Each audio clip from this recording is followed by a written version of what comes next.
chilly evening. We're kind of in these temperatures that kind of resemble where we're at in the season, Brad. Yeah, we're getting into that time of the year. It's actually starting to feel like winter out there. And speaking of that, up in Boone, you can see some light snow falling on King Street from our camera network up there. It's light, not doing a whole lot, but if we go up towards Beach Mountain, it actually looks like it's accumulated on the road surfaces in a few spots. So some light snow on that northwest flow behind the cold front. Temperatures cooling off quickly into the low 30s.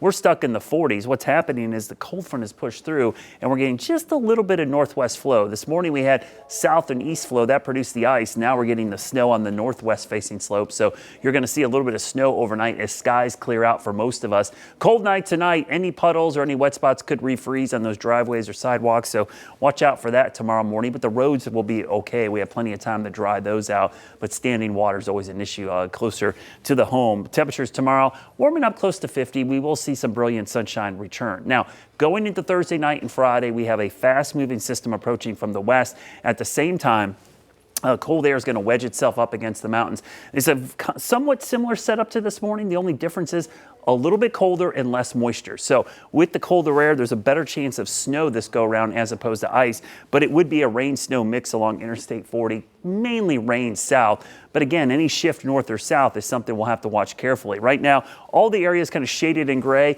That's below the low impacts. It's basically what we consider minimal to minor.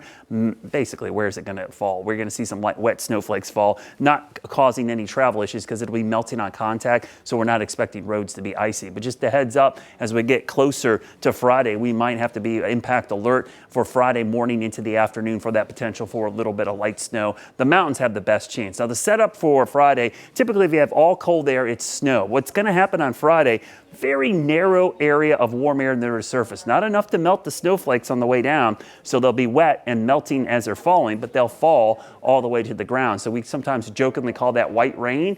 That could be the setup, but eventually that warm layer gets a little thicker as the day goes on, and it turns all to rain. So what are the impacts? Brief wintry mix along Interstate 40 north, more cold rain from the rest of us. And again, stay tuned for updates. There's a lot of uncertainty with this system. It's going to stay cold though as we go through the next 7 days. The amount of rainfall, this shows you how much moisture the system has compared to the ½ inch to almost an inch of rain we saw this morning. Most areas will be less than a ¼ inch. Here's a quick look at your Jerry Hunt Supercenter 7-day forecast. Staying below average as we go into the weekend. Temperatures in the 40s. Could see some rain again,